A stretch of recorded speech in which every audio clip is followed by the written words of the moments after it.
चलो बेटा, अरे अरे शांत। हाँ तो बेटा हम लोग क्या पढ़ रहे थे, जरा बताइएगा प्लीज। कल क्या पढ़ाया था? डाइपोल। अच्छा डाइपोल हो गया था। लिखिएगा बेटा प्लीज, लिखिए गॉस थ्योरम। पहले पहले गॉस लॉ लिखिए। मेरे चैप्टर का नाम है गॉस लॉ।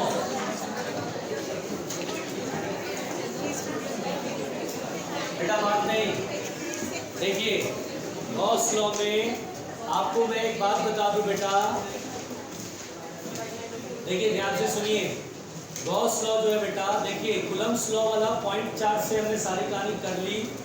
अब हम लोग पढ़ते जा रहे हैं बेटा गॉस लॉ। इसमें इन्होंने, अरे प्लीज जरा सुनिएगा प्लीज। पहली बात तो मैं ये बोलना चाहता हूँ बेटा कि गॉस एक फिजिसिस्ट नहीं थे, गॉस को फिजिक्स नहीं आती थी, गॉस को फिजिक्स नहीं आती थी। गॉस दरअसल एक मैथमेटिशियन थे, मुंडी ऊपर रख के।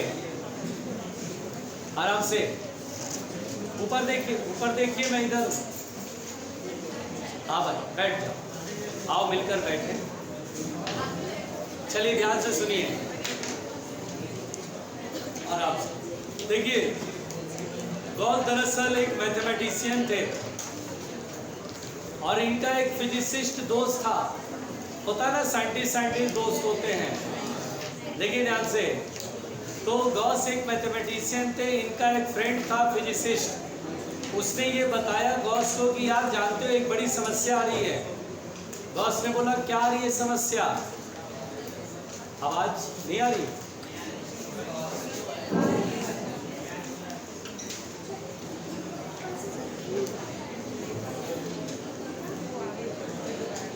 गॉस ने, बेटा प्लीज सुनिए ना, अरे मैं बोलना चाहता हूँ भाई।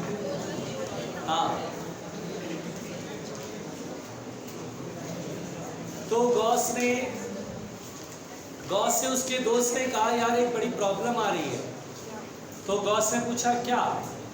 बोला देखो ऐसा है कि पॉइंट चार्ज की वजह से फील्ड पोटेंशियल सब निकाल लेते हैं। पॉइंट चार्ज हो तो उससे फील्ड और पोटेंशियल निकाल लेते हैं। रिंग पर चार्ज हो निकाल लेते हैं, डिस्क पर चार्ज हो फील्ड पोटेंशियल निकाल लेते हैं। लेकिन बड़े से प्लेट पे चार्ज हो बड़ा सब दिक्कत आ रही है इंटीग्रेशन में। स्फीयर पे चार्ज हो तो बहुत रायता फैलता है, स्फीयर सॉलिड हो तो भयंकर रायता। बोला यार बड़ा गड़बड़ हो रहा है मामला।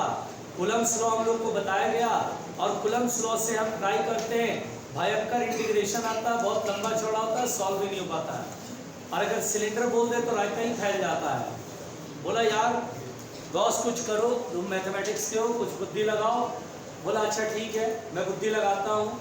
और फिर गॉस ने इस समस्या को पहले तो जो है point charge, Coulomb's law, field due two point charge, potential due two point charge, उसे सब कुछ स्टडी करा। और स्टडी करने के बाद सारी बातें ठीक से एनालिसिस करने के बाद उसने अपना एक लॉ दिया जिसे बोलते हैं गॉस लॉ। गॉस के लॉ को समझने के लिए आपको दो बातें समझनी पड़ेंगी बेटा।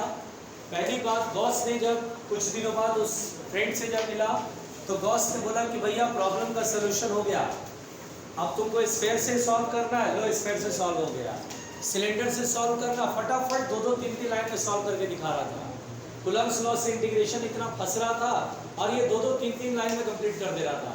बोला भैया कौन सा ट्रिक लगा रहा है तू, फटाफट सॉल्व कर रहा है, एग्जैक्ट आंसर आ देते रहे तो।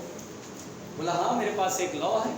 उसने बनाया वो लॉ और उसके बाद उस लॉ को समझने के लिए सबसे पहले गॉस ने बताया कि दो बातें आपको जाननी पड़ेगी। अगर ये दो बातों का नॉलेज है आपके पास तो आप गॉस का ये जो थ्योरम है आप समझ सकते हैं। जो पहली बात है वो है फ्लक्स और दूसरी बात है सॉलिड एंगल। हम लोग सॉलिड एंगल पे ज़्यादा चर्चा नहीं करेंगे क्योंकि we are preparing for, not preparing for the NASA and Oxford University. हम लोग प्रिपरेशन जिसकी कर रहे हैं उसमें ये सॉलिड एंगल की बातें नहीं होती है। हल्की फुल्की बातें, उतनी हल्की फुल्की हम बताएंगे। सबसे पहली बात बेटा, इसमें इलेक्ट्रिक फ्लक्स के बारे में बताया गया, यानी गॉस ने इलेक्ट्रिक फ्लक्स के बारे में कहा। सुनिए बेटा ध्यान से, इलेक्ट्रिक फ्लक्स, गॉस ने इलेक्ट्रिक फ्लक्स के बारे में दुनिया को बताया पहली बार इलेक्ट्रिक फ्लक्स क्या होता है इसको समझो।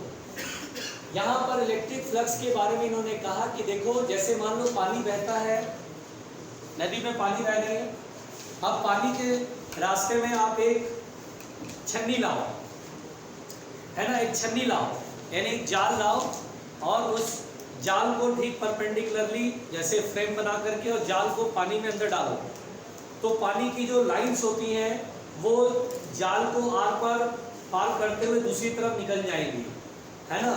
तो यहाँ पर उन्होंने क्या कहा, बोला कि देखो यहाँ पर एक टर्म डिफाइन किया जा रहा है जिसे हम कहते हैं फ्लक्स। फ्लक्स यहाँ पर क्या हुआ, बोला कि एक बात बताओ, ये जो छन्नी है उसको तुम पानी के रास्ते में परपेंडिकुलरली ला रहे हो, पानी की लाइन इसको काट के आर पार निकल रही है। उसी तरह बोला कि देखिए चार्ज होता है तो फील्ड लाइंस होती हैं, और फील्ड लाइंस लाइक पानी का फ्लो जैसी लाइन बन रही है, सपोज दैट। अब उसके रास्ते में हम छन्नी लाते हैं, कोई सरफेस लाते हैं, तो फील्ड लाइंस उसको क्रॉस करती है, तो बोला वहाँ फ्लक्स डिफाइन करते हैं। फ्लक्स क्या होता है बेटा, सिंपल सी बात है, the number of field lines, सुनिएगा पहले ध्यान से, the number of field lines passing through the surface, the number of field lines passing through the surface, passing through the surface perpendicularly, passing through a surface perpendicularly is known as, बेटा बात नहीं करो, बात करना बाहर चले जाओ आराम से, is known as electric flux। रुकिएगा पहले ध्यान से, बातों को समझिए, बातों को समझिए। तो हम उसे बोलते हैं इलेक्ट्रिक फ्लक्स। अब उनके गॉस सारी बातों का समाधान लेके आए थे, कोई कॉन्ट्रडिक्शन नहीं पैदा करूंगा, जो बातें बताया उसका समाधान भी बताया। अब यहाँ पर बेटा सबसे पहले ने बोला कि the number of field lines passing through surface perpendicularly known as the flux. अब बोला, लोगों ने सवाल उठाया, इससे पहले उनके दिमाग में आया कि फील्ड लाइंस तो हम काउंट कर नहीं सकते, क्योंकि field lines are the imaginary line, वो कोई ऐसा चीज़ थोड़ी जो दिखाई दे रहा है, एग्जिस्ट ही नहीं करता, वो तो हम पेन पेपर लेकर के उस लाइन को ड्रॉ करते हैं। और क्यों ड्रॉ करते हैं, क्योंकि फील्ड पैटर्न को समझ सके कि कहाँ पे फील्ड ज़्यादा है, कहाँ पे कम है, कहाँ कौन सी डायरेक्शन में फील्ड है। तो यहाँ पर फील्ड लाइंस तो काउंट करना पॉसिबल था नहीं, तो इन्होंने ये कहा कि देखो बहुत सिंपल सी बात है, मैथमेटिकली हम इसे कैसे मेजर करेंगे। तो mathematically it is measured as, ध्यान देना बेटा, mathematically it is measured as, और इसको मेजर कैसे किया गया वो सुनिएगा। इन्होंने कहा कि देखिए, पहली बात, कोई भी प्लेन सरफेस मानते हो, कोई भी प्लेन सरफेस, फील्ड रीजन में फील्ड लाइंस होगा ऐसा मान के चलते हैं, फील्ड लाइंस होगा। लाइक पानी जैसे फ्लो करता है तो बहुत सारी पानी की लाइन बनती है, लाइक वैसे ही आप उसको समझो कि बेटा फील्ड रीजन में फील्ड लाइंस होंगी जो फ्लो कर रही होंगी लाइन। अब आप सरफेस लाते हो, सरफेस को काटेगी वो लाइन, ठीक है भाई, ऐसे करके इमेजिन करना है कि फील्ड लाइंस काटेंगे उस सरफेस को। अब इन्होंने गॉस ने एक बात बताई, बोला देखो बेटा, प्लेन सरफेस अगर मानते हो, like disc, ring, triangular plate, square plate, rectangular plate, ये प्लेन लैमिनर बॉडीज हैं, सरफेस है, प्लेन सरफेस है, और प्लेन सरफेस का एरिया वेक्टर की तरह मानना है। प्लेन सरफेस का एरिया, जैसे ये डिस्क है तो इसका एरिया एक वेक्टर की तरह मानना है। इसका जो एरिया होगा पाई आर स्क्वायर जिसे हम बोलते हैं, वो एरिया एक वेक्टर की तरह होगा, और हर वेक्टर की अपनी डायरेक्शन होती है। भैया बात ना करो, तो किधर होगी वो डायरेक्शन, तो हम बोलते हैं कि देखिए प्लेन सरफेस अगर है तो इसका एरिया एक वेक्टर की तरह होगा, और वेक्टर किधर होगा, तो सरफेस के परपेंडिकुलर किसी एक तरफ, या तो आप इस तरफ मान सकते हो या इधर की साइड, जैसे ये प्लेन सरफेस है, एरिया वेक्टर या तो ऐसे या नीचे की साइड, मतलब सरफेस के परपेंडिकुलर किसी एक तरफ। तो यहाँ पर मान लीजिए एरिया वेक्टर मैंने ऐसे मान लिया। अब बोला आपने इस प्लेट को कहाँ इमेजिन करा है, या तो वास्तविकता में आपने प्लेट रखा या प्लेट इमेजिन कर लिया, प्लेन सरफेस इमेजिन कर लिया। बोला कहाँ रखा है, तो फील्ड रीजन में रखा है। जैसे पानी में रखते हैं तो पानी की लाइन काटेंगी, उसी तरह फील्ड रीजन में रखेंगे तो फील्ड लाइंस काटेंगी। चलो भाई फील्ड लाइंस काटेंगी, बेटा बात नहीं करो, मैं बार बार बोल रहा हूँ, समझ दे रहा आप तीनों को। देखिए अब यहाँ पे फील्ड रीजन में फील्ड लाइंस इसको काटेंगी, भाई अच्छी बात है, पता नहीं कैसे काटेंगे। अच्छा फील्ड यूनिफॉर्म भी हो सकता है, नॉन यूनिफॉर्म भी हो सकता है। तो बोला कि चलो सारी बातों का समाधान निकालते हैं। पहले बोला कि चलो मान लो फील्ड लाइंस यूनिफॉर्म है, फील्ड रीजन यूनिफॉर्म है और फील्ड लाइन लेटर सपोज ऐसे पास हो रही है, यानी सरफेस को परपेंडिकुलरली ना काट करके इसी एंगल पे फील्ड लाइन पास कर रही है। तो मान लीजिए एरिया वेक्टर के साथ ये फील्ड थीटा एंगल पे पास हो रहा है। तो बोला कि देखिए यहाँ पर जो फ्लक्स होगा वो होगा E vector dot A vector, यानी कि ई ए कॉस थीटा। बोला कि जो फ्लक्स होगा वो ई ए कॉस थीटा होगा। पहले सुनिएगा बेटा, flux is E A cos theta, E is the electric field and A is the area. बोला अभी फील्ड यूनिफॉर्म मान के चलो, नॉन यूनिफॉर्म में कैसे डील करते हैं वो थोड़ी देर में हम लोग जान जाएंगे। बोला फील्ड यूनिफॉर्म है, फील्ड यूनिफॉर्म फील्ड रीजन में फील्ड लाइंस कैसे खींचते हैं, parallel lines separated at equidistance है। और यहाँ हमने एरिया ऐसे सपोज कर लिया, एरिया वेक्टर इधर है, theta is the angle between area vector and the electric field. तो यही वो थीटा है जो एरिया वेक्टर इलेक्ट्रिक फील्ड के बीच का एंगल है। इसमें फ्लक्स की जो SI यूनिट होती है, फ्लक्स की जो SI यूनिट होती है न्यूटन मीटर स्क्वायर पर कूलम होता है। तो बस आप सुन गया क्या, पूछोगे क्या, उससे डर तो नहीं गए?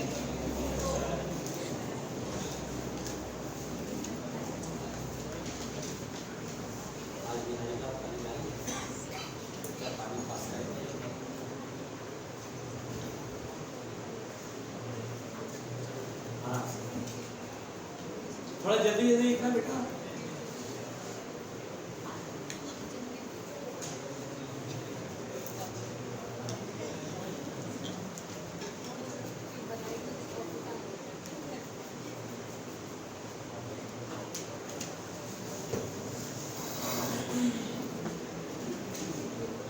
प्लीज बातें नहीं, बातें नहीं।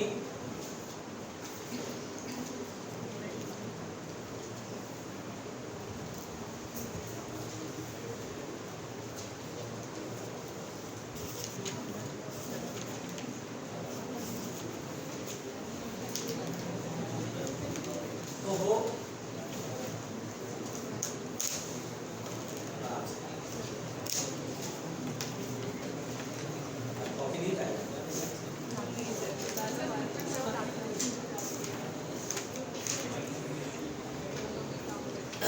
आराम से अगर तुम कल नहीं आए थे ना, क्यों करते हो भाई?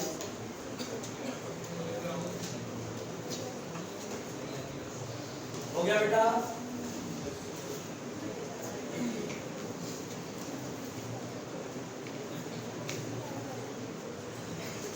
बेटा है?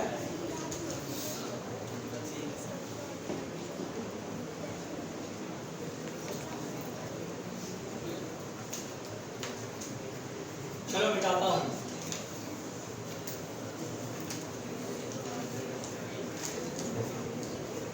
देखिए ध्यान से सुनिए बेटा, यहाँ पर फ्लक्स के बारे में हम पढ़ रहे हैं अभी।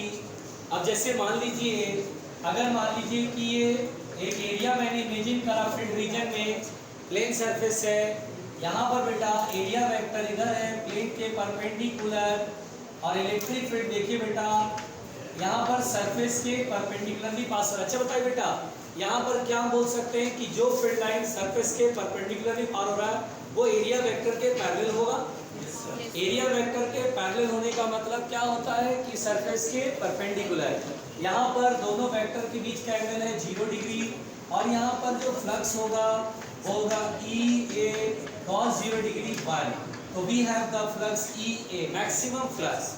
फिर यहाँ पर बेटा अगर मान लीजिए ये प्लेन सरफेस मैंने इमेजिन करा इलेक्ट्रिक फील्ड रीजन में, ये एरिया वेक्टर है और इलेक्ट्रिक फील्ड मान लीजिए प्लेन के पैरेलल है, इलेक्ट्रिक फील्ड प्लेन के पैरेलल है। अच्छा बताइए, प्लेन के परपेंडिकुलर पैरेलल का मतलब क्या हुआ? प्लेन के पैरेलल का मतलब हुआ कि एरिया वेक्टर के परपेंडिकुलर। तो एरिया वेक्टर के परपेंडिकुलर तो फ्लक्स इज ये cos 90 हो जाएगा। हम बोलेंगे सर अच्छा एक बात और, सरफेस को जब तक काटेगा नहीं तब तक फ्लक्स नहीं मिलेगा।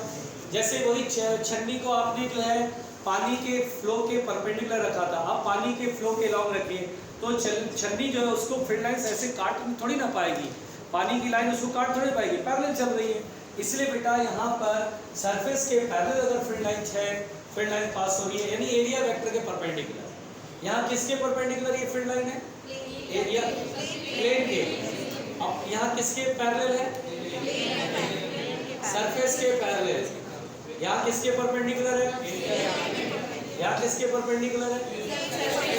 सरफेस के परपेंडिकुलर है। कंफ्यूज तो नहीं हो रहे हो? अब यहाँ पर बेटा अगर मान लीजिए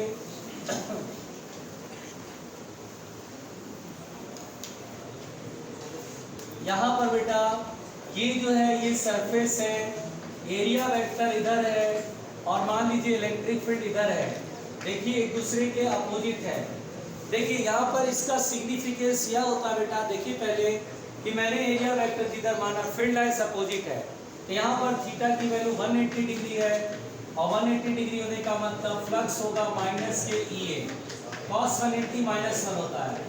अच्छा यहाँ नेगेटिव साइन क्या रिप्रेजेंट कर रहा है? नेगेटिव साइन यह बता रहा है कि जिधर आपने एरिया वेक्टर माना फ्लक्स उसके अपोजिट पास हो रहा है, फील्ड लाइन्स उसके अपोजिट पास हो रहा है। केवल यही मतलब है। बोलो क्लियर? यहाँ तक पहुंचो पहले।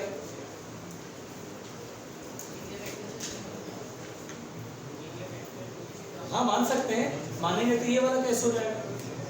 हम एरिया वेक्टर अपोजिट मान लेंगे आराम से आराम से।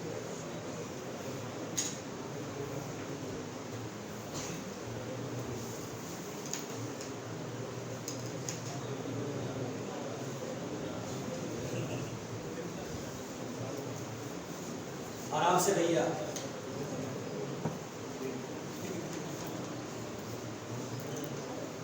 मिटाया जाए, इधर मिटा दूं, इधर की साइड।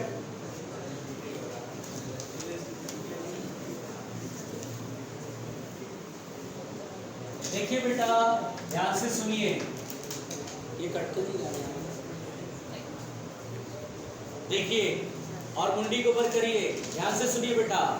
अगर मान लीजिए कि फील्ड नॉन यूनिफॉर्म हो, if field is non uniform, अब देखिए ध्यान से, या फिर ऐसा भी हो सकता है बेटा कि सरफेस इज नॉट प्लेनर, या ऐसा भी हो सकता है, या फिर ऐसा भी हो सकता है कि सरफेस इज नॉट प्लेनर। मान लीजिए सरफेस हो सकता है प्लेन ना हो, सरफेस इज नॉट प्लेनर, यानी बेटा सरफेस भी प्लेन ना हो। रुकिएगा रुकिएगा, हम बोलते हैं जैसे वेक्टर वाले चैप्टर में एक सवाल आता है कि एरिया क्या है, ऑप्शन आता है स्केलर, वेक्टर, बोथ या फिर नन ऑफ दिस। तो हम लोग बोलते हैं एरिया वेक्टर, एरिया जो है वो स्केलर भी हो सकता है और वेक्टर भी हो सकता है। वेक्टर हम तब बोलते हैं जब प्लेन सरफेस लेते हैं, प्लेन सरफेस का एरिया एक वेक्टर की तरह होता है। लेकिन अगर कहीं ऐसा हो कि वो प्लेन सरफेस नहीं है, जैसे as for example sphere, cylinder, cone, इनके एरिया जो सरफेस एरिया होते हैं वो वेक्टर की तरह ट्रीट नहीं करे जाते हैं, उस समय इन्हें स्केलर मानते हैं। अब यहाँ पर बेटा ध्यान से सुनिएगा, फील्ड इज नॉन यूनिफॉर्म, जैसे अभी फील्ड यूनिफॉर्म था, अब यहाँ फील्ड नॉन यूनिफॉर्म। या ये भी हो सकता है कि सरफेस इज नॉट प्लेनर, यानी सरफेस प्लेन नहीं है, या फिर दोनों हो सकते हैं, फील्ड भी नॉन यूनिफॉर्म है, सरफेस भी नॉन प्लेनर है। उस केस में बेटा जैसे हम पहले ये देखते हैं सिंपल सा कहानी, जैसे ये प्लेन सरफेस है और मान लीजिए फील्ड हर जगह अलग अलग है।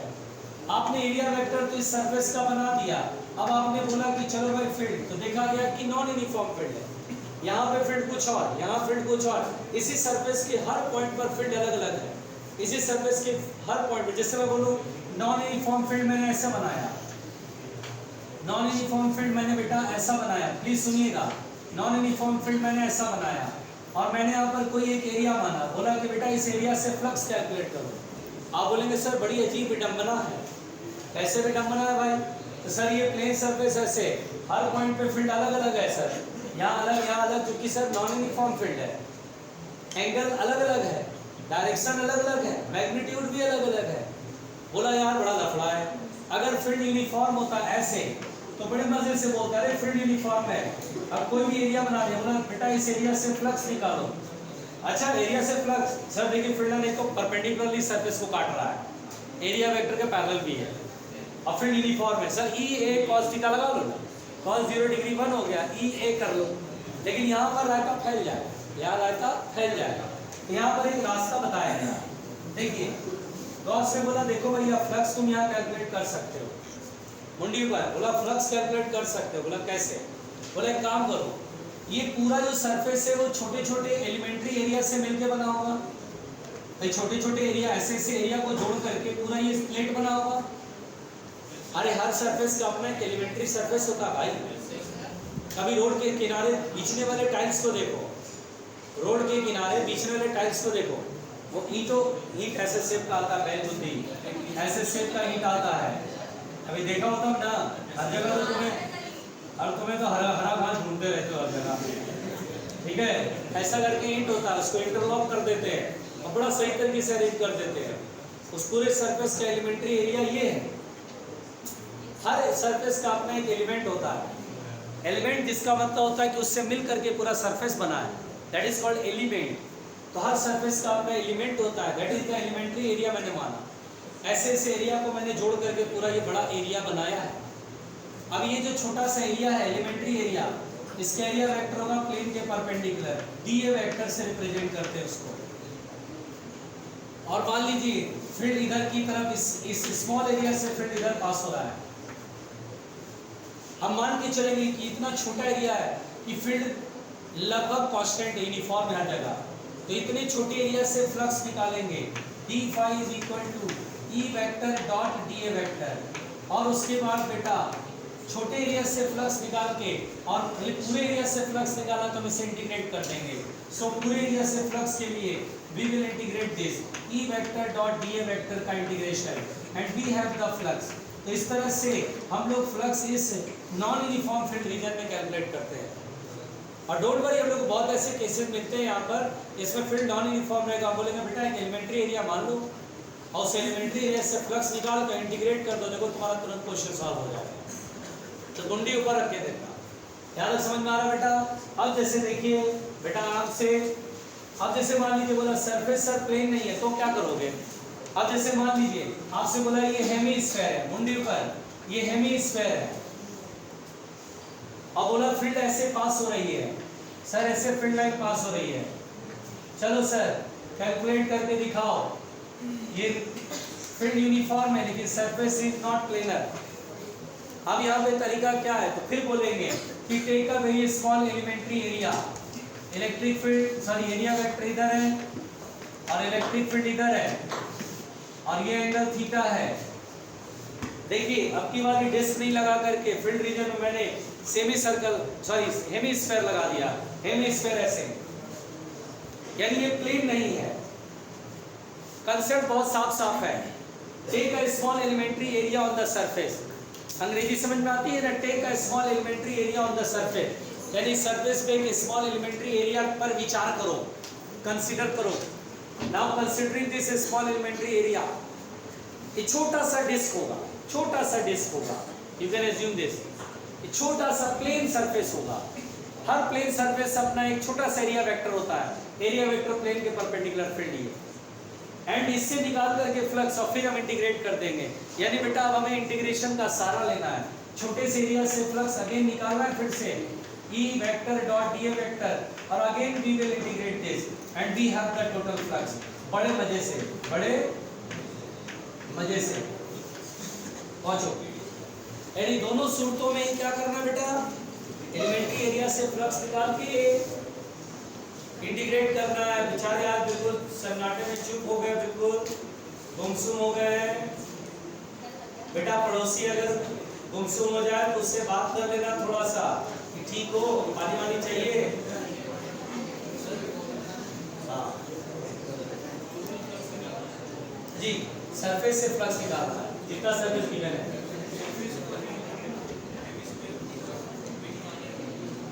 वो भी निकल जाएगा, वो भी निकल जाएगा और उससे भी निकल जाएगा, वो भी निकल जाएगा। अच्छा एक बात बताओ, पानी फ्लो रहा है, अगर मैं इस तरह का छन्नी ले लूं जो हेमिस्फेरिकल शेप का होता है, वो लगाऊं तो फ्लक्स उससे पास नहीं करेगा, तो फ्लक्स उससे भी मिलेगा। जरूरी छन्नी प्लेनर हो, छन्नी में ऐसे ले लूं। अक्सर जो चाय की छन्नी आती है वो छन्नी ऐसे ओवल शेप की होती है, ओवल शेप हेमिस्फेरिकल शेप की। अरे मैं दो तरह की छन्नी आती है, अब उसमें पानी पास नहीं करेगा, फ्लक्स मिलेगा।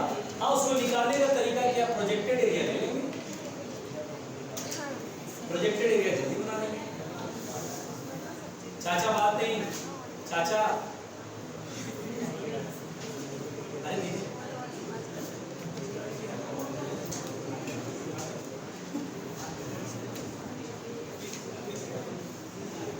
बिठा दे। अरे भाई प्लीज,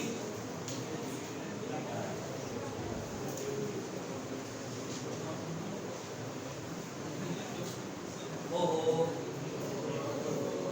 ए आराम से। अरे कैसे कर रहा है? अरे हो गया।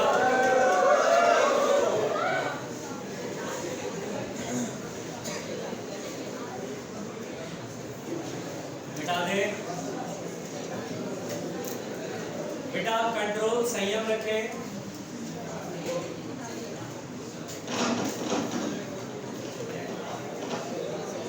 आराम से आराम से आराम से।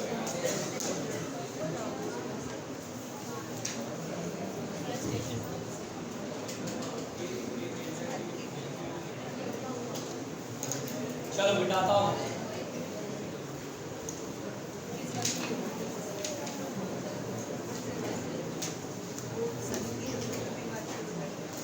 देखिए सुनिए, अरे भाई सुनिए, मैं इधर हूं। अब जैसे मान लो बेटा, फ्लक्स को लेकर के सवाल अगर बनाए हम, देखिए फ्लक्स को लेकर के सवाल बनाए, तो जैसे मैं पहला सवाल आपको दे रहा हूँ बहुत इजी सा। पहला सवाल मैं बहुत इजी दे रहा हूँ। ये एक्स एक्सिस है। अरे भाई प्लीज थोड़ा पढ़ लीजिए दीदी आराम से। और ये जेड एक्सिस है। रुकिए, एक प्लेट बेटा वाईजेड प्लेन में रखा है, स्क्वायर प्लेट है, वाईजेड प्लेन में रखा है। इस प्लेट का साइज है 2 मीटर, स्क्वायर प्लेट है बेटा, और ये वाईजेड प्लेन में रखा है। अगर बोले तो आप ऐसे समझो कि मेरा हाथ देखो, ये स्क्वायर प्लेट है बेटा, और ये वाईजेड प्लेन में रखा है। देखिए एक साइड वाई एक्सिस के पैरेलल और ये साइड जेड एक्सिस के लॉन्ग। ये देखिए वाईजेड प्लेन में है, और मान लीजिए यूनिफॉर्म फील्ड है एक्स एक्सिस के लॉन्ग, जो कि मान लीजिए 40 न्यूटन पर कूलम है। और हमसे बोला कि find the flux passing through the square plate, find the flux passing through the square plate.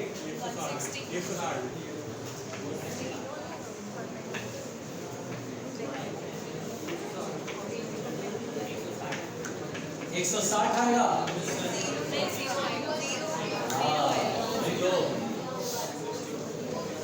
बताइए। अरे शांत शांत।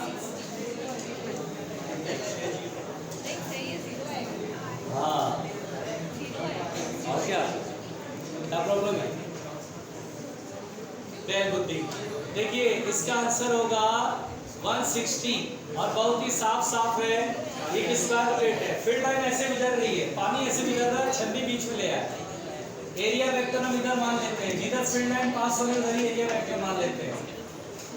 हम कोई कंट्रोवर्सी नहीं करेंगे, जबरदस्ती का नहीं करेंगे। एरिया वेक्टर जिधर फील्ड उधर ही मान लेने में बुराई नहीं है। मुंडी ऊपर रख के सुन लेना। अब यहाँ पर बेटा फील्ड और इलेक्ट्रिक फील्ड और एरिया वेक्टर क्या पैरेलल है या परपेंडिकुलर है?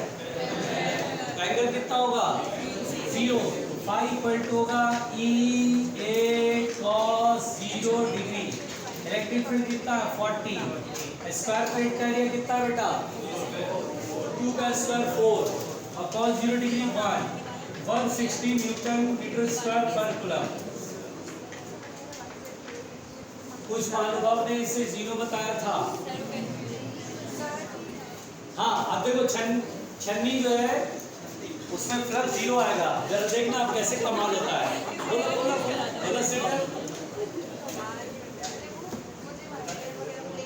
ये ऐसे देखो, तो मैंने बोला ना, मेरा हाथ देखो, ऐसे स्क्वायर प्लेट ऐसे, और फील्ड लाइन ऐसे पास हो रही है, और तुमने बोला 0।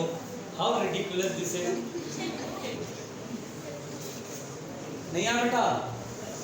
चलिए अगला सवाल।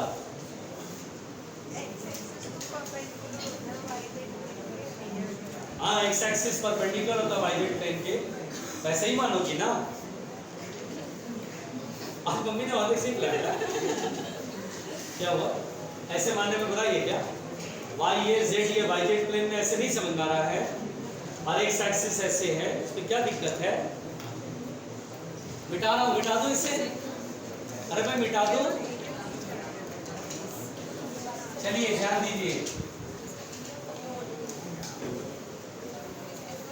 देखो प्यारे उल्लू, प्यारे इधर मैं इधर हूं, बातें नहीं करिए, कुंडी पर करिए। सब लोग पहले बोर्ड पे देखिए, बोर्ड पे देखिए। एक सवाल मैं बनाता हूं, फिर अगला सवाल आप बनाएंगे, ठीक है ना बेटा? जैसे मान लीजिए, let us suppose this is X axis and this is Y axis. सुना बेटा, अब अगर मैंने बोला ये क्यूब है, दिस इज अ क्यूब। देखिए देखिए, फिर से परेशान में आ जाइएगा, ध्यान दीजिएगा, पहले तो नहीं आएगा, बहुत आराम से, दिक्कत नहीं होगी। अब देखिए बेटा, ये क्यूब है, क्या बेटा? ये क्यूब, और क्यूब का साइड मैंने माना ए, और ये मैंने लिख दिया ए बी सी डी है नीचे वाला 4 कॉर्नर का नाम, और ई एफ जी एच ऊपर वाले 4 कॉर्नर के नाम। टोटल 8 कॉर्नर होते हैं क्यूब में। अब मैं अपना मुंडी ऊपर करके मैं आपको बोलना चाहता हूँ बेटा, इलेक्ट्रिक फील्ड मान लीजिए यूनिफॉर्म है और एक्स एक्सिस के पैरेलल है। इलेक्ट्रिक फील्ड यूनिफॉर्म है। रुक जाओ, अच्छा लिखते हो, रुक जाओ। अगर मुझसे कहा कि इस क्यूब में जो 6 फेसेस होते हैं, 4 दीवार और ऊपर नीचे वाले 2, तो 6 फेसेस से टोटल, मतलब हर फेस से फ्लक्स फाइंड करना है, यानी find flux through each face. बिल्कुल, क्या बात है, मजा आ गया। कुछ लोग को आता है, कुछ लोग को समझ ही नहीं आ रहा है। चलिए ध्यान देते हैं बेटा, ऐसे देख लो, कुछ लोग बेचारे गुमसुम हो गए, शांत हो गए। 2 से 0 होगा।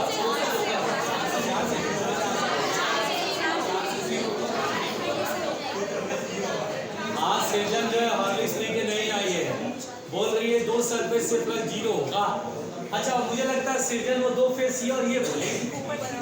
अच्छा, ये ऊपर वाला और नीचे वाला बोल रही है, इसको आगे पीछे वाला दिख ही नहीं रहा है। अब बात भी सही है। अब देखो सृजन, मैं बताता हूँ, मुंडी पर करो। चलो सुनो, अरे सुनो, फील्ड लाइन ऐसे पास हो रही है। अरे अमित, फील्ड लाइन ऐसे पास हो रही है, ये क्यूब है। पहले बेटा ये फील्ड लाइन ऐसे करके इसको काटेगी, इससे फ्लक्स मिलेगा। ऊपर वाले सरफेस के पैरेलल है, जिस सरफेस के पैरेलल है उससे फ्लक्स 0 होगा, काटेगा तब फ्लक्स होता है। फील्ड लाइन पैरेलल चल रही है, इससे फ्लक्स 0। इसकी भी पैरेलल चल रही फील्ड लाइन, इससे भी 0। इसके पैरेलल चल रही है नीचे वाले से, इससे भी 0। पीछे वाला सर्कल जो दिखाई नहीं दे रहा आपको, इससे भी 0। एक्चुअली सोचिए ना, ऐसे से लाइन पास हो रही है, ऐसे से लाइन पास हो रही है, ये 1 2 3 4 4 फेसेस से फ्लक्स 0 होगा, क्योंकि इन चारों फेस के पैरेलल चल रही फील्ड लाइन। अरे प्यारे लोग बताओ ना, ये सरफेस और ये सरफेस, इन्हीं दोनों को फील्ड लाइन काट करके चीर के बाहर निकलेगी। तो अगर आप ठीक से पढ़े लिखे हैं और आपकी आंखें सब है, सही है, बताइए बेटा वो 4 फेस से जिससे फ्लक्स गिरे, ए बी सी डी से 0। अरे ए बी सी डी से 0, ऊपर वाला ई एफ जी एच से भी फ्लक्स 0। बहुत अच्छी बात है। चलो सामने वाला फेस का नाम लो, ए बी एफ ई, सामने वाला फेस से भी फ्लक्स 0। बहुत अच्छी बात है, आगे बढ़ो। पीछे वाला सी डी एच जी से 0। रुक जाओ, अब सुनो बेटा, 1 मिनट सुनो। 4 फेस से प्लस 0 गया, क्योंकि फील्ड लाइंस ये सामने, नीचे और पीछे की तरफ जो वॉल से पैरेलल चल रहा है। अब फील्ड लाइन इसको ऐसे करके काटेगा परपेंडिकुलरली, और इसको ऐसे करके काटेगा। रुको बेटा, रुको पहले सुनो। अब ये वाला जो फेस है इसका देखो, ए डी एच ई, क्या होता है बेटा? ये जो फेस है वो स्क्वायर प्लेट है। स्क्वायर प्लेट नहीं है क्या? है ना? स्क्वायर प्लेट में स्क्वायर का साइड है, तो एरिया तो ये स्क्वायर हो गया। अब फील्ड यूनिफॉर्म है, तो फील्ड यूनिफॉर्म है तो फ्लक्स ई डॉट ए चलेगा। क्या होता है बेटा कि इस स्क्वायर प्लेट का एरिया वेक्टर होगा किधर? अगर हम बाहर मानेंगे तो फील्ड और एरिया वेक्टर अपोजिट है, माइनस हो जाएगा। तो बोले सर एरिया वेक्टर तो हम लोग तो किसी भी तरह मान सकते हैं, इधर मानेंगे तो प्लस होगा।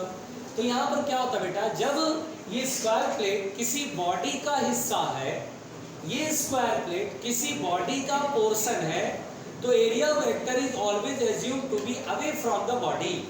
Area vector is always assumed outside the body, यानी बेटा यहाँ पर एरिया वेक्टर इधर नहीं मान करके बाहर की तरफ ही मानेंगे, क्योंकि स्क्वायर प्लेट किसी बॉडी का पोर्शन है, हिस्सा है। तो एरिया वेक्टर वैसा बाहर मानते हैं, बाहर की तरफ मानते हैं, अवे फ्रॉम द बॉडी मानते हैं। इस केस में बोलेंगे सर फील्ड अंदर जा रहा है, एरिया वेक्टर बाहर की तरफ है, 180 का एंगल है, cos 180 माइनस है। एक तो आप ऐसे याद रख सकते हैं, या दूसरा आप ऐसे बोल सकते हैं कि सर जिस किसी सरफेस से फील्ड लाइन एंटर कर रही है बॉडी के अंदर, जैसे ये जो सरफेस है फील्ड लाइन इससे एंटर कर रही है, बॉडी में अंदर एंटर कर रही है, तो इससे फ्लक्स हम माइनस लेंगे। तो आप दो तरीके से यहाँ पर बोल सकते हैं। हम बोलेंगे सर इस सरफेस से फ्लक्स माइनस है, दो रीजन है। एक तो आप ये बोल सकते हैं कि एरिया वेक्टर हमेशा बॉडी से हमें मानते हैं तो माइनस आएगा, या दूसरा बोल सकते हैं कि सर इस सरफेस के थ्रू फील्ड लाइन एंटर कर रही है, बॉडी में अंदर जा रही है, तो इस सरफेस से फ्लक्स माइनस मानना है। तो माइनस कब मानना है, इसके दो रीजन आप बोल सकते हैं। क्लियर हो गया बेटा? जिस सरफेस से फील्ड लाइन अंदर जाएगी उससे क्या मानना है, फ्लक्स को माइनस, या फिर आप बोल सकते हैं माइनस इसलिए क्योंकि एरिया वेक्टर बाहर की तरफ है। बोलो क्लियर? तो यहाँ पर बेटा अगर मैं ये फ्लक्स ADHE से सॉल्व करूँ तो क्या आएगा, प्लस की माइनस, तो माइनस आएगा, और E into area A square होगा। बोलो सही लिखा? और इस सरफेस से फ्लक्स BCGF, तो BCGF से फ्लक्स कितना होगा, प्लस होगा। अच्छा, प्लस होने का रीजन आप क्या क्या दे सकते हैं, एरिया वेक्टर बाहर, या फिर फील्ड लाइन जिस सरफेस से बाहर निकलेगी उससे फ्लक्स प्लस लेंगे। अरे बोलो क्लियर? पहुंचो।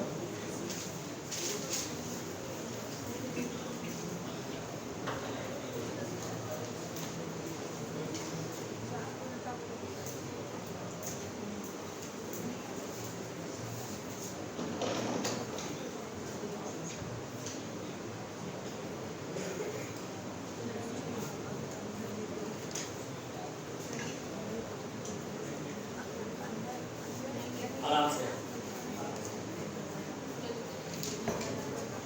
हो गया बेटा?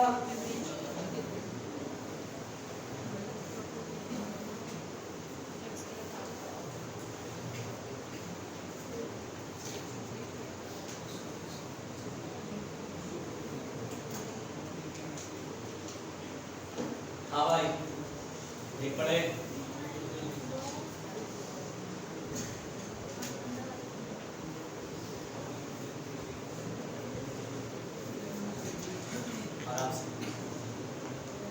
आज अमित जी गायब हो गए क्या? कहाँ बैठे हैं? अरे ठीक है ना? क्या हुआ, समूह से निकाल दिया गया क्या? ग्रुप से उठा के बाहर फेंक दिए हो क्या तुम लोग? अरे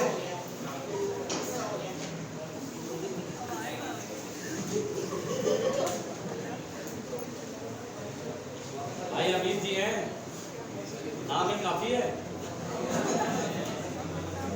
बिठा दे, बिठा दे बेटा।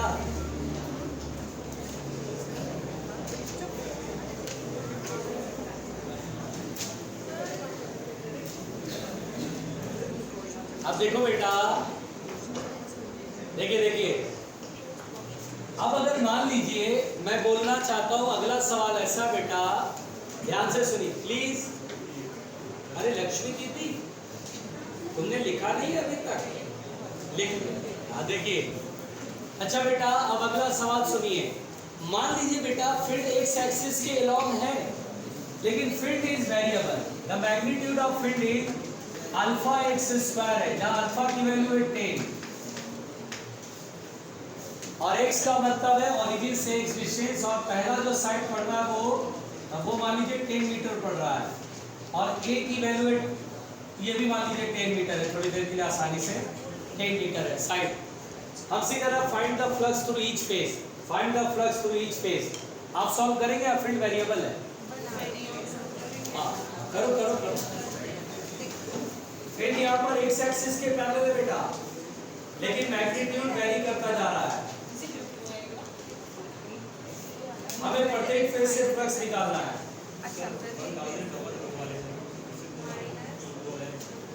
अरे वाह, ये बड़े तेजी से इंटीग्रेट कर दिया। सर 250 आएगा, इस वाले से माइनस का, सर इस वाले से माइनस और कोई है मैदान में? बाकी 4 0 है। 4 से तो 0 है, ये बात तो तय है क्योंकि फील्ड चारों से पैरेलल चल रही है। लेकिन 2 से इधर वाले से उधर वाले से ADHE से कितना आ रहा तुम्हारा सृजन? -250 और 60 बोल रही थी आंसर 500। ओके, और कोई है किशन भी? हाँ,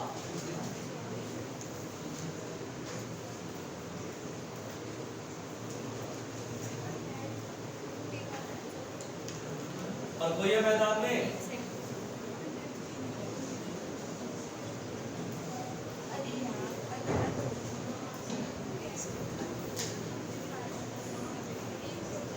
चलो नहीं नहीं हो गया जब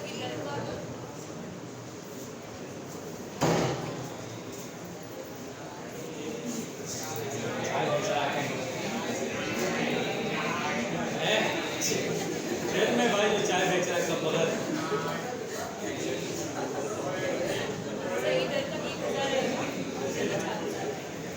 हाँ, अब जो है 3300 आ गया सृजन दीदी का आ गया। अच्छा चलिए अब बेटा चेक करते हैं, आप लोगों ने बड़ी मेहनत से बनाया होगा। अच्छा एक बात तो तय है, रुकिए, अरे रुको, एक बात तो तय है कि 4 फेज से फ्लक्स 0 का उसको समझाने की जरूरत नहीं है। कौन से? इससे 0, इससे, सामने वाले से, पीछे वाले से, इससे, अब इससे निकालना है। अच्छा बेटा एक बात बताइए, ADHE से फ्लक्स निकालना है। अच्छा एक बात बताइए, फील्ड इज वेरिएबल और यूनिफॉर्म, लेकिन बेटा इस सरफेस पर हर पॉइंट पे फील्ड सेम रहेगा क्योंकि फील्ड x डिस्टेंस चलने पर डिक्रीज चेंज हो रहा है, इधर जाने पे चेंज हो रहा है। अरे भाई सुनो, आपको ये ऐसा लग रहा हो कि इंटीग्रेशन करना होगा, तो नहीं, यहाँ इंटीग्रेशन बिल्कुल नहीं करना है। अब कुछ लोगों को लग रहा होगा आप इसको इंटीग्रेट करें, सर ने अभी तो बोला था नॉन यूनिफॉर्म फील्ड ऐसा होता है।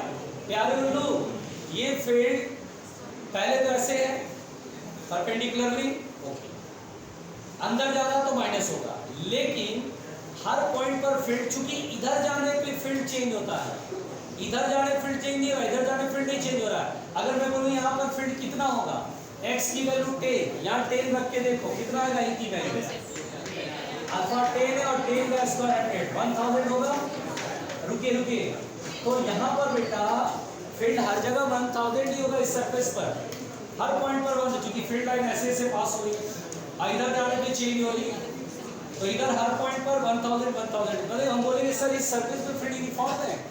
हाँ, फील्ड की वैल्यू 1000 है, तो फ्लक्स हो जाएगा ADHE से डायरेक्ट करेंगे माइनस में E इंटू 1000 इंटू एरिया कितना बेटा 10 का स्क्वायर 100, यानी 10 टू द पावर 6, सॉरी 3 और 2 5, 10 to the power 5 newton metre square पर कूलम।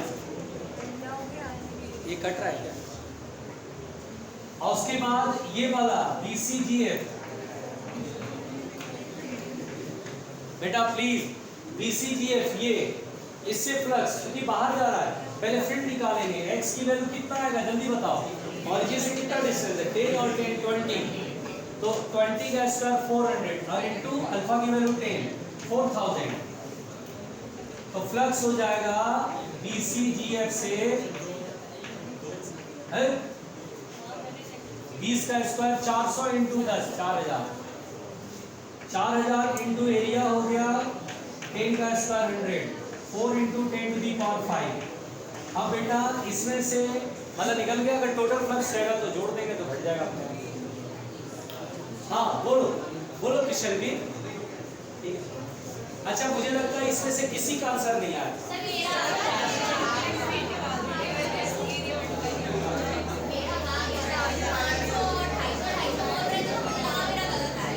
ये तो सृजन ने करा दिया। अच्छा सबसे ज्यादा रायता अमित ने कराया, बोला 1000 और 2000 इस खेल हो गया।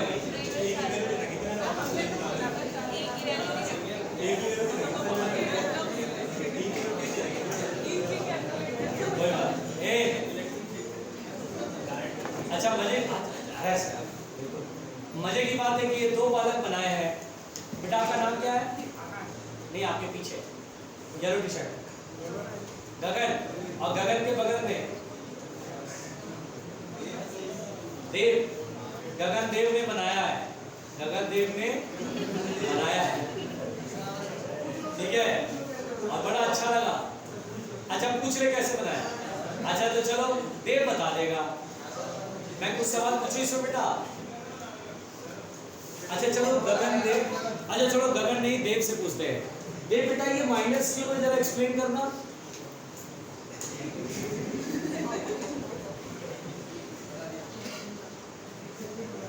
तुझे बोलना होगा वो, अरे गधे का आंसर क्या, माइनस क्यों है ये बताना होगा, क्यों है? बोल बोल दे, बोल दे, किसी का डर तो नहीं है तुझे, बोल सही आंसर बोल। रहने दे, उससे नहीं हो पाएगा। तुम बोल सकते हो गगन?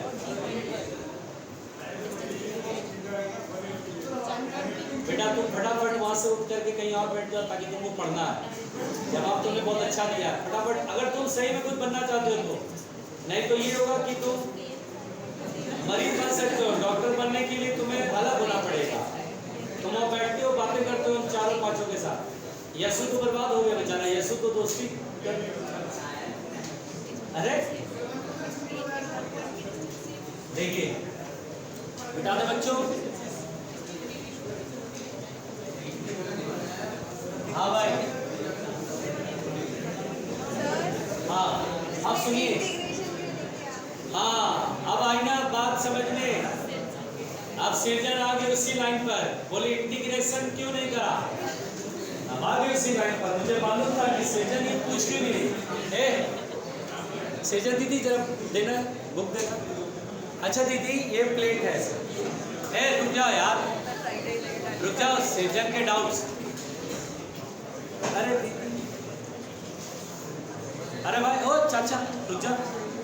हाँ सृजन कह रही है सर इंटीग्रेट क्यों नहीं कर रहे हो, सृजन ही ओरिजिन है, ये क्या है, यहाँ से एक्स आगे बढ़ती जाओगी फिर बदलता जाएगा। ये 10 मीटर पे ये प्लेट पड़ रहा है, 10 मीटर पे आ गया। अब हर पॉइंट पर तो फील्ड सेम रहेगा ना, क्योंकि इधर जाने पे फील्ड चेंज हो रहा है, इधर जाने पे फील्ड चेंज नहीं हो रहा है। Field is same at every point, हजार हजार हजार हजार हजार हजार हजार सब जगह है। ऐसा नहीं कि ऊपर जाने पे 2000 हो गए, फील्ड इधर की तरफ एक्स एक्सिस के लॉन्ग जाने में चेंज हो रहा है, तो हजार हजार हजार, फिर आगे जाएंगे 2000 2000 3000 3000 4000 4000। लिखिएगा बेटा, पहले तो हम लोगों ने फ्लक्स पढ़ लिया, समझ में आया। लिखिएगा सॉलिड एंगल,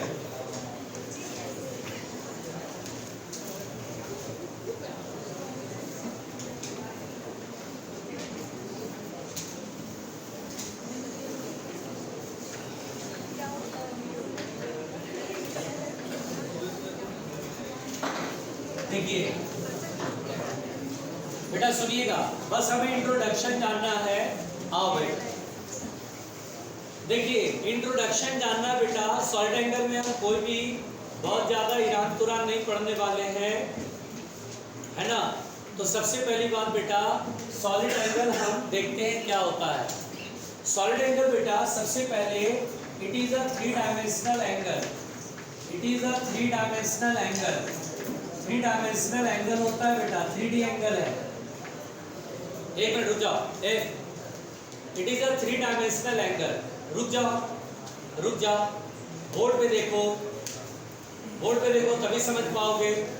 देखिए दूसरी बात बेटा, जैसे क्या होता है, हम इसको एक कंपैरेटिव स्टडी करें ना तो जल्दी समझ में आ जाएगा। डिस्टर्ब हो रहा है किशन, डिस्टर्ब हो रहा है। देखिए अब यहाँ पर बेटा अगर इसका कंपैरेटिव स्टडी करें तो बहुत जल्दी हम समझ जाएंगे। जैसे देखिए क्या होता है बेटा, प्लेन एंगल हम जानते हैं कि ये सर्कुलर आर्क है, ये सर्कल है, तो सर्कल में ये आर्क है, ये आर्क है, और ये सेंटर पे थीटा में बनाता है ये आर्क। रेडियस आर है, लेंथ एल है। आप यहाँ पे लिखते हैं एंगल बराबर आर्क अपॉन रेडियस, है ना। अच्छा बेटा कभी आप एक लाइन खींचते हैं और इसके दोनों पॉइंट इससे मिलाते हैं, एंगल दिखाते हैं, क्या यहाँ थीटा और एल बाई आर लिख पाते हैं? या यहाँ लिखेंगे थीटा और एल बाई आर? नहीं लिखेंगे। थीटा बराबर एल बाई आर तब लिखते हैं जब सर्कल में आर्क लेते हैं, तब लिखते हैं। ऐसा थोड़ी ना कि इस लाइन की लेंथ एल और रेडियस ये डिस्टेंस आ रहा है तो थीटा एल बाई आर कर ले, तो गलत हो जाएगा। यहाँ पर बेटा लाइक वैसे ही मेरी बात सुनिएगा, दिस इज अ सर्कल, और सर्कल का एक हिस्सा इज कॉल्ड आर्क, और वो थीटा एंगल सेंटर बना रहा, तो theta L by R. Now take a sphere, this is a sphere, this is a sphere. चले जाना बाहर यार, क्यों बैठते हो क्लास के अंदर।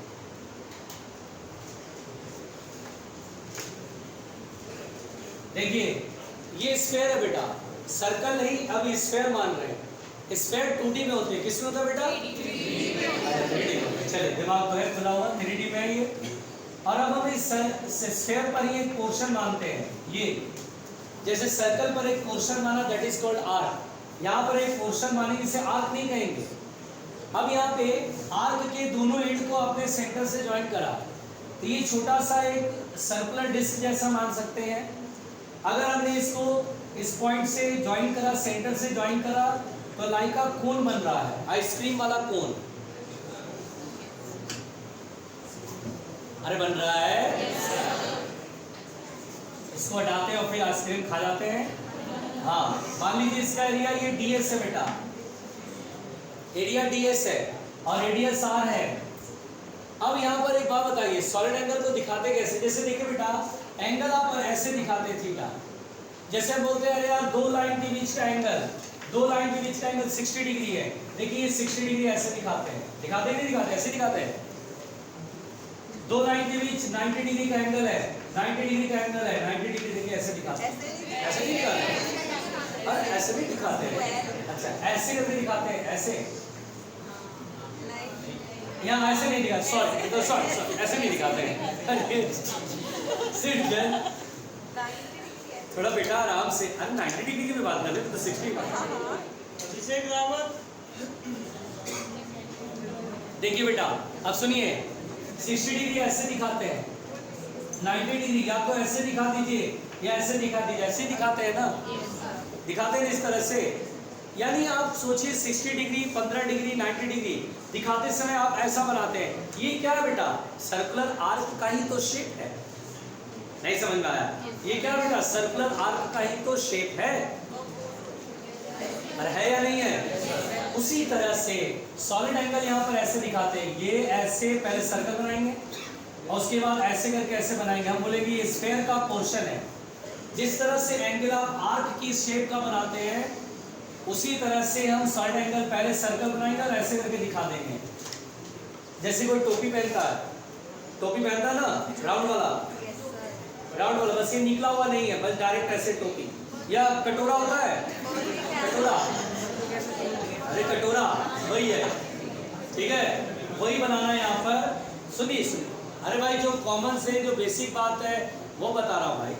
और सॉलिड एंगल को बेटा यहाँ पर ओम या फिर ओमेगा से लिखा जाता है, और इसको ओम बराबर होता है surface area upon R square. रुक जाओ बेटा, surface area upon R square is the solid angle. जैसे यहाँ एल बाई आर होता है, यहाँ surface area upon R square होता है। यानी सॉलिड एंगल किसी सरफेस के द्वारा बनता है। Solid angle it is made by the surface, surface area upon R square. यहाँ पर याद रखिए बेटा, एंगल की कोई डायमेंशन नहीं होती है। इसकी यूनिट तो होती है लेकिन डायमेंशन नहीं होती। इसकी यूनिट होती है रेडियन, और इसकी यूनिट होती है स्टी रेडियन। स्टी रेडियन जिसे शॉर्टकट में एस आर लिखते हैं, एस आर लिखते हैं। रुकिए मुझे बोलने दीजिए, 2 पॉइंट है इसमें और सुन लीजिए, काम की बात है। 2 पॉइंट है, पहले इसको लिख लीजिए, पहले लिख लीजिए।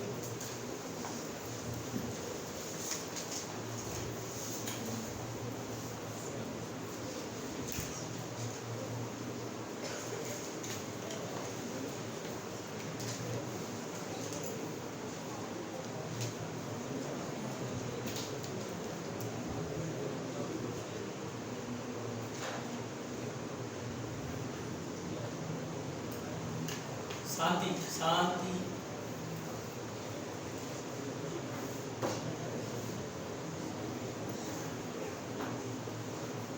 आराम से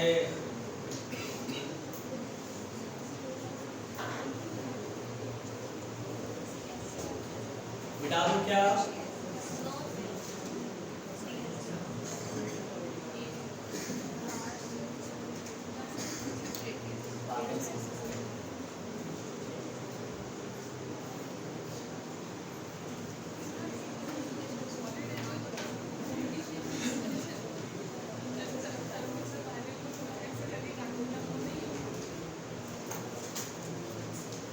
अभी बात कर रहे हैं दीदी आराम से, अभी तो बोला भी नहीं ठीक से।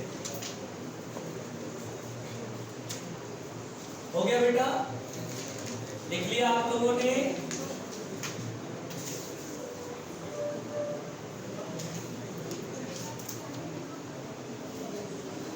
हाँ भाई प्लीज प्यारे चाचा आराम से बोले। देखो बेटा,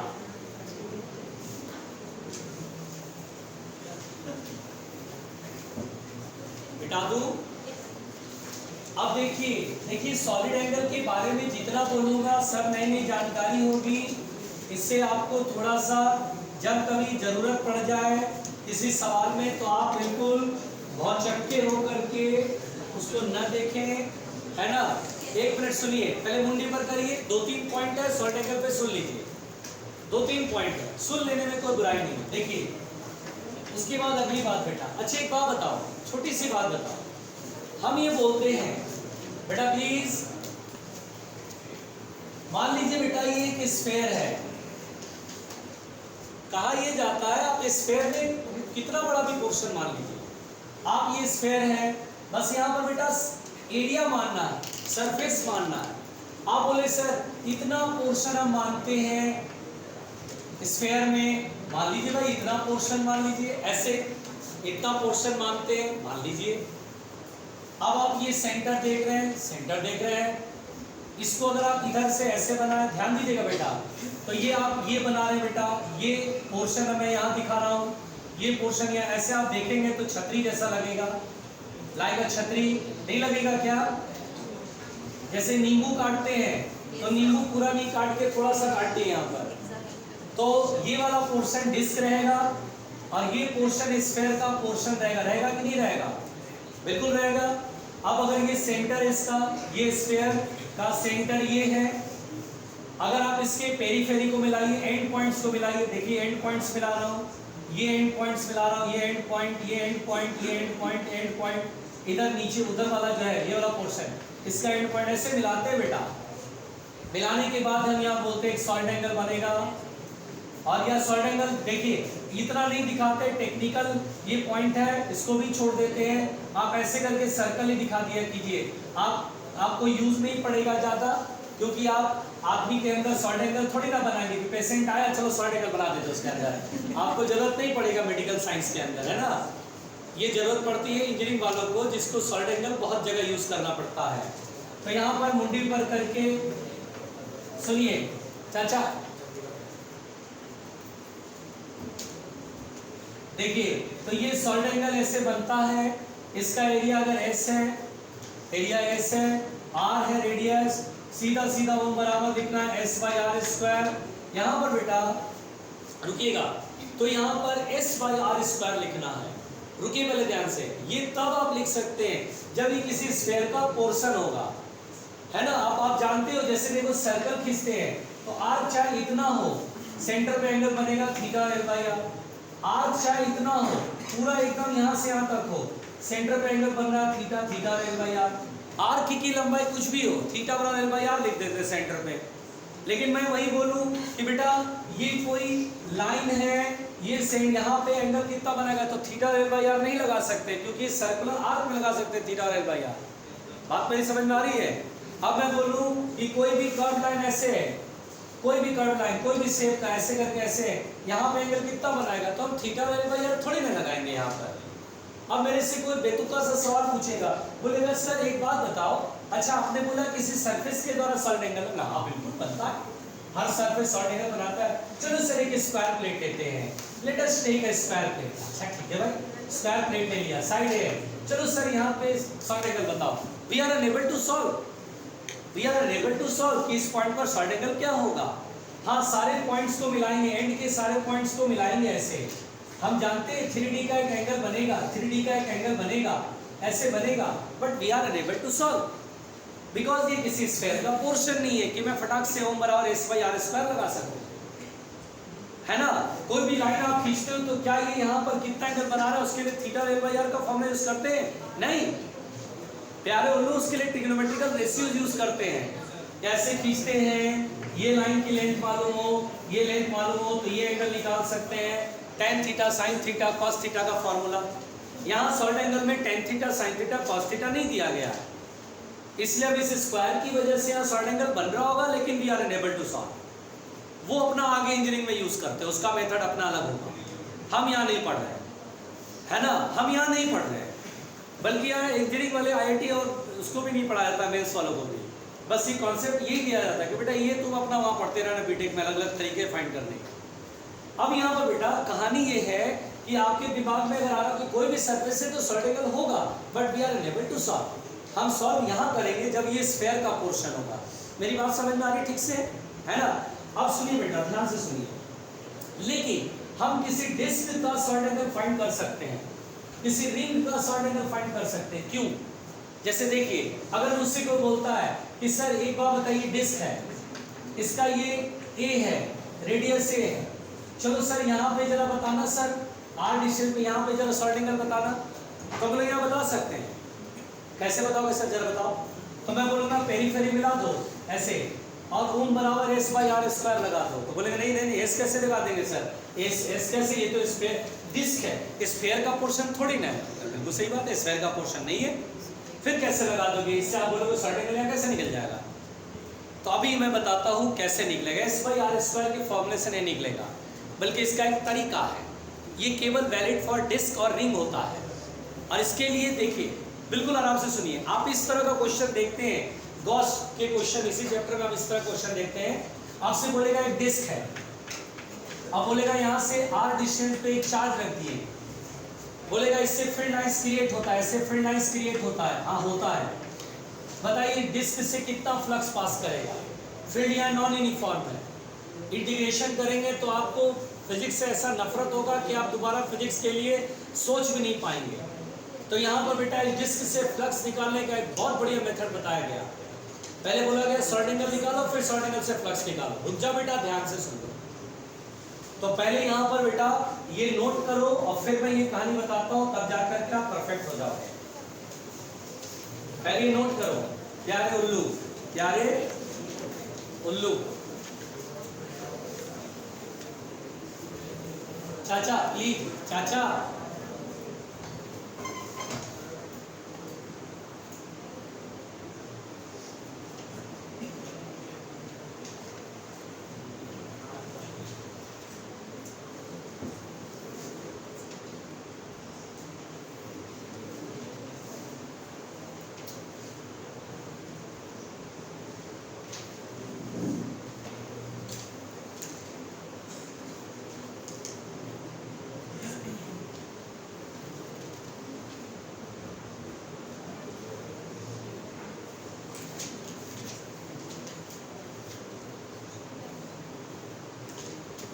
मिटा दूं, मिटा दूं बेटा?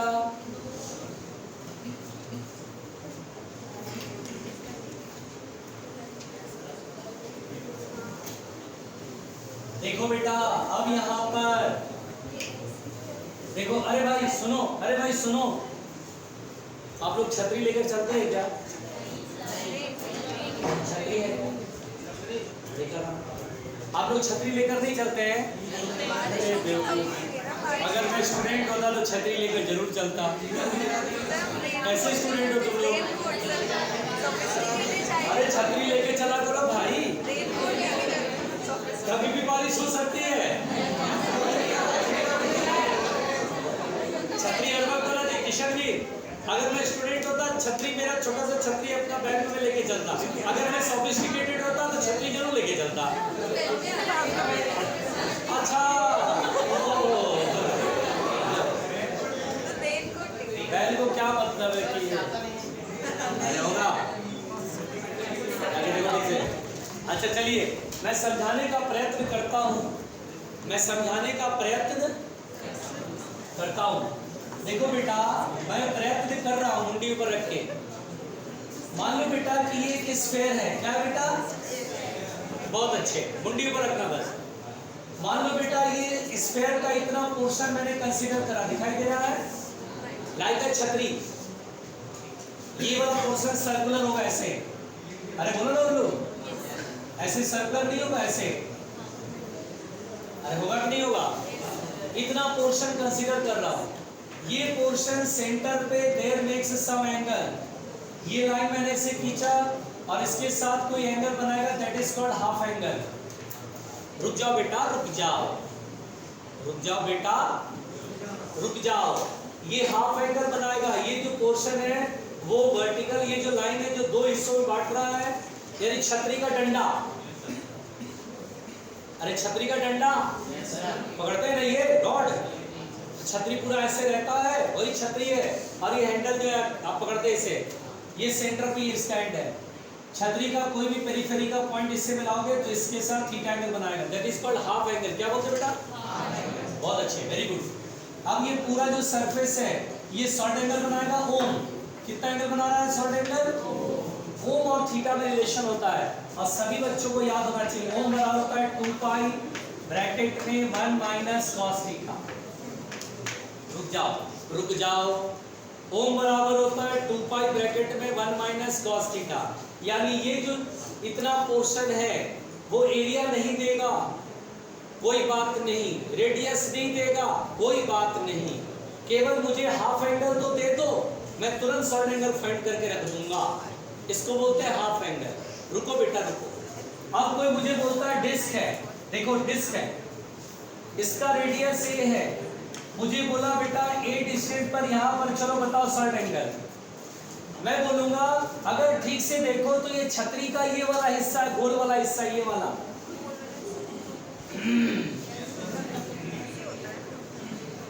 आपने कभी ऐसे देखा? ये छतरी ऐसे बना सकता हूँ, ये छतरी ऐसे बनेगा, ऐसा नहीं हो सकता। ये वाला जो डिस्क है ये छतरी का पोर्शन नीचे वाला नहीं होता, छतरी होता है ना तो मजा आ जाता है, जो ऐसे करके ये ऐसे होता है,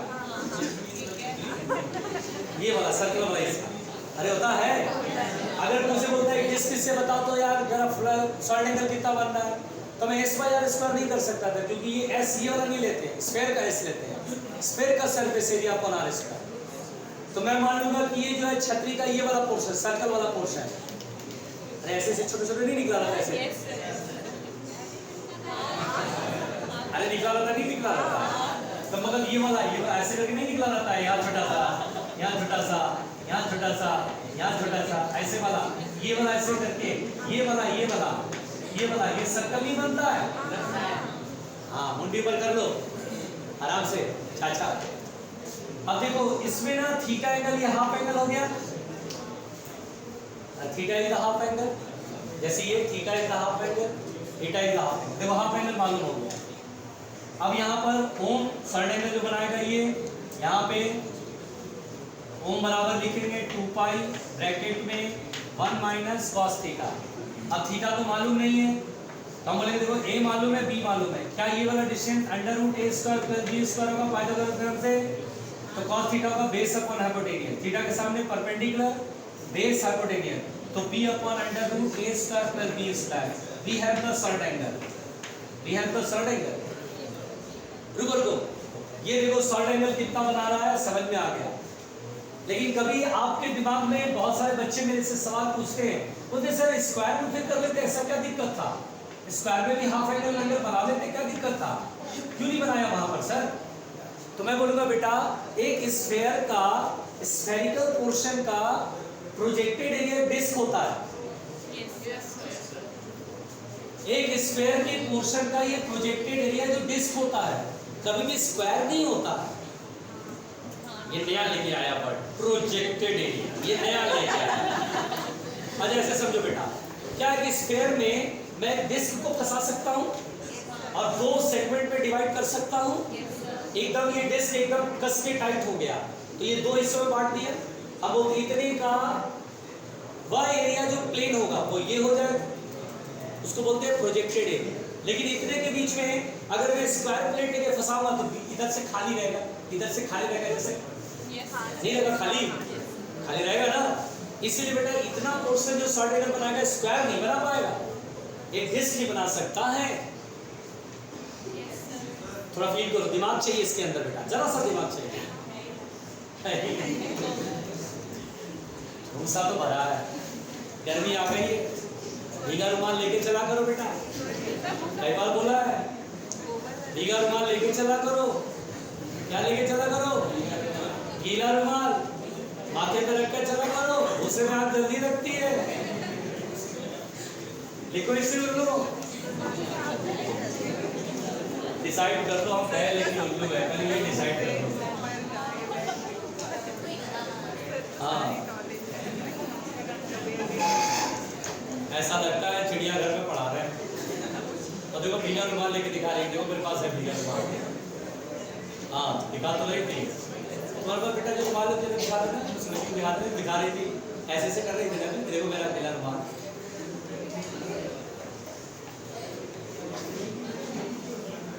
आराम से आराम से।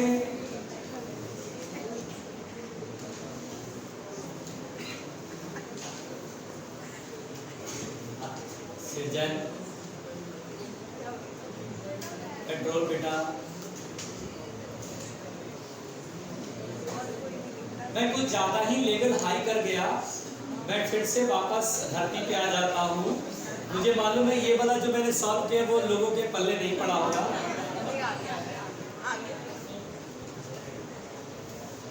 काश अभी छतरी होता तो अभी कभी समझा देता।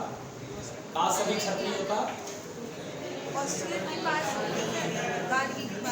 गार्गी के पास छतरी बहुत सारी है। अच्छा बहुत सारी छतरी है। ऐसा ऐसा सृजन बोल रही है।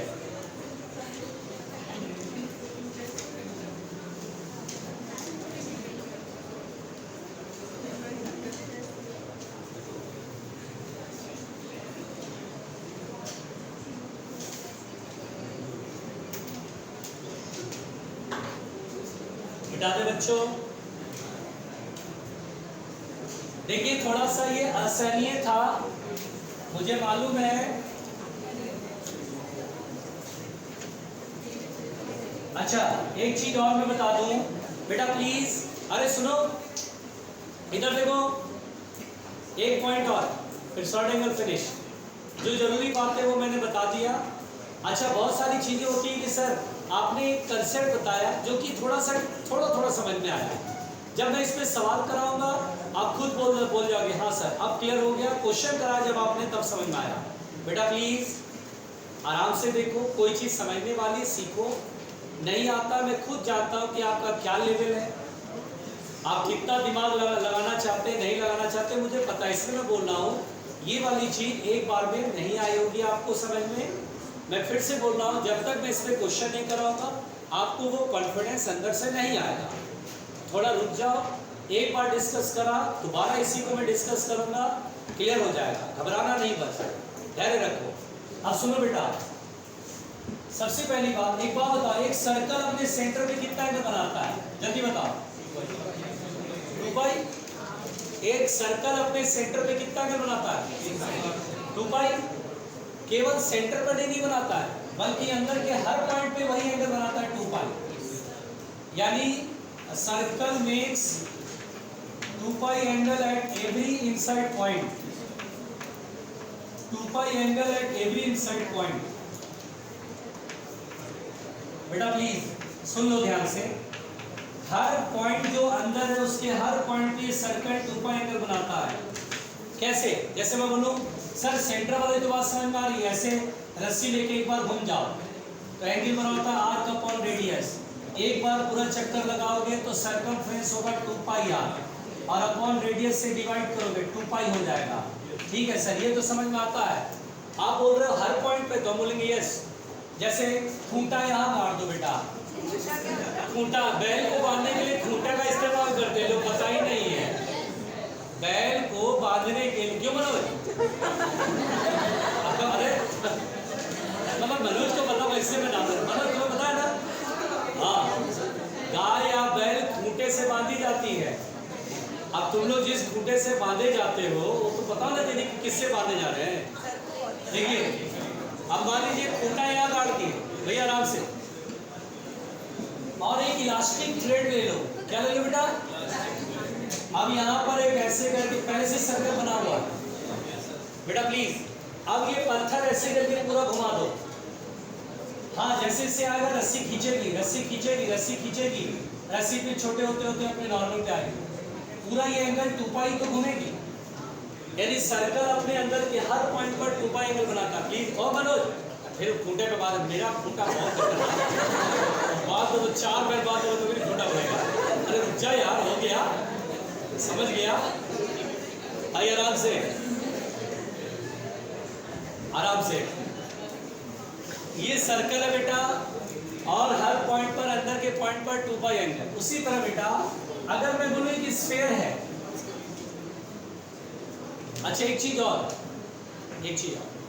सर्कल हो, स्क्वायर हो या रेक्टेंगल हो, ट्रायंगल हो, अंदर का हर पॉइंट पर, अब जैसे कोई बोले ट्रायंगल है सर, ट्रायंगल क्या अंदर के पॉइंट पर 2 पाई एंगल नहीं बनाता है? बनाता है बेटा। कोई भी क्लोज्ड लूप हो, सर्कल नहीं, कोई भी क्लोज्ड लूप हो, बंद होनी चाहिए बस वो, चाहे वो सर्कल हो, चाहे वो ट्रायंगल हो, चाहे वो रेक्टेंगल हो। क्या स्क्वायर के सेंटर पर 360 नहीं बनता है क्या? बनता है ना। स्क्वायर के अंदर के हर पॉइंट पर 360 बनता है, 2 पाई बनता है बेटा। कंसेप्ट सुनो, जरूरी है बेटा, जो मैं बता रहा हूँ बहुत जरूरी है। जिस दिन यूज होगा उस दिन खुद बोलोगे सर ने बताया तो था, मैं याद नहीं है, भूल गए। रुक जाओ। कोई भी क्लोज्ड लूप हो, लूप इज ए 2 डायमेंशनल, कोई भी क्लोज लूप बंद होनी चाहिए बस वो बंद अगर है तो अंदर के हर पॉइंट पर 2 पाई प्लेन एंगल बनता है, 2D angle, that is theta वाला एंगल, ये वाला 2 पाई बनता है। तो सुनिए, पहले सुन लीजिए। तो कोई भी क्लोज लूप हो, सुन लो, या कोई भी क्लोज लूप, ऐसे करके मैं क्लोज लूप बनाता हूं, तो भी अंदर के पॉइंट पर एंगल कितना बनेगा? 2 पाई। कितना बनेगा बेटा? अब उसी तरह से बेटा अगर मैं बोलूं एक स्फीयर है, क्या बेटा? अच्छा स्फीयर, स्फीयर के सेंटर पर कितना होगा सॉलिड एंगल? चलो सॉलिड एंगल कैलकुलेट करते हैं। ओम इक्वल टू होता है S बाई आर स्क्वायर। एक स्फीयर का surface area 4 pi R square और अपॉन रेडियस का स्क्वायर से डिवाइड करना है, तो कितना होगा सॉलिड एंगल? 4 पाई। यानी at every inside point of the sphere the solid angle will be 4 पाई। और मजे की बात है, अगर ये स्फीयर ना होकर के कोई भी क्लोज सरफेस हो, any closed surface, any closed surface, जैसे कि बेटा रुक जा, बात नहीं, जैसे क्यूब, क्या ये कमरा एक क्यूब है? बंद है, अंदर का कोई भी पॉइंट पर सॉलिड एंगल इस पूरे क्यूब के द्वारा 4 पाई। क्यूबॉइड है, बंद सरफेस है। देखिए लूप और सरफेस में फर्क होता है बेटा। लूप यानी 2D, लेकिन सरफेस का मतलब जैसे क्यूब।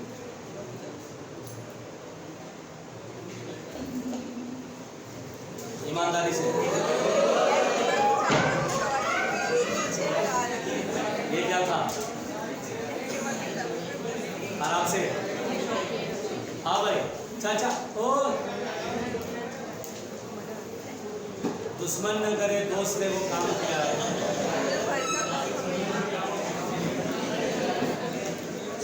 दो दोस्तों में लड़ाई होगी भाई, बुरा हुआ।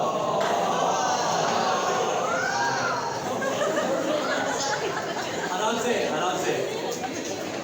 देखिए तो मेरा कहना है बेटा, रुक जाओ, क्लोज्ड सरफेस अगर है तो जिस तरह से स्फीयर के अंदर के हर पॉइंट पर 4 पाई सॉलिड एंगल, उसी तरह क्लोज्ड सरफेस, जैसे मैं बोलूं स्फीयर के अंदर सॉलिड एंगल 4 पाई, अगर मैं बोलूं कोन है, बंद है सब तरफ से, कहीं से ओपन नहीं है, कितना एंगल बनेगा?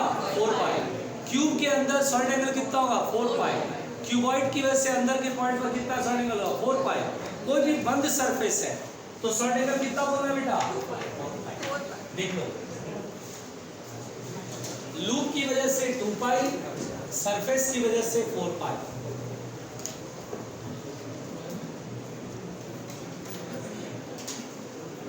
आराम से बेटा, आराम से।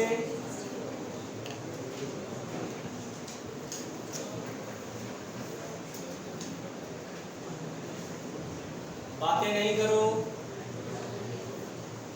अगर आपको सॉलिड एंगल नहीं समझ में आएगा तो कल मैं 5 मिनट में फिर से ब्रीफ कर दूंगा, बट घबराना नहीं। घर पे जाके एक बार सॉलिड एंगल थोड़ा पढ़ लेना। देखो कोई भी चीज छोटी सी एक ही बार तो पढ़नी है, एक बार जरा सा पढ़ लो, दिमाग में सेट हो जाएगा। ज्यादा जरूरत नहीं पड़ेगा, परेशान मत होना, इसलिए थोड़ा सा ही पढ़ाया है।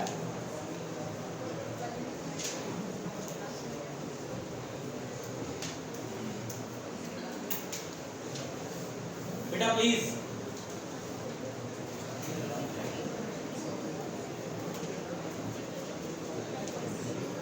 हो गया?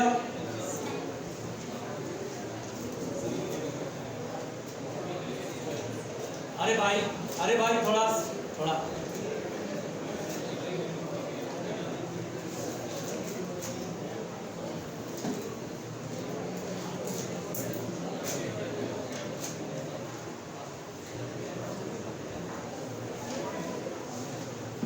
चलो गॉस थ्योरम पहले एक्सप्लेन कर।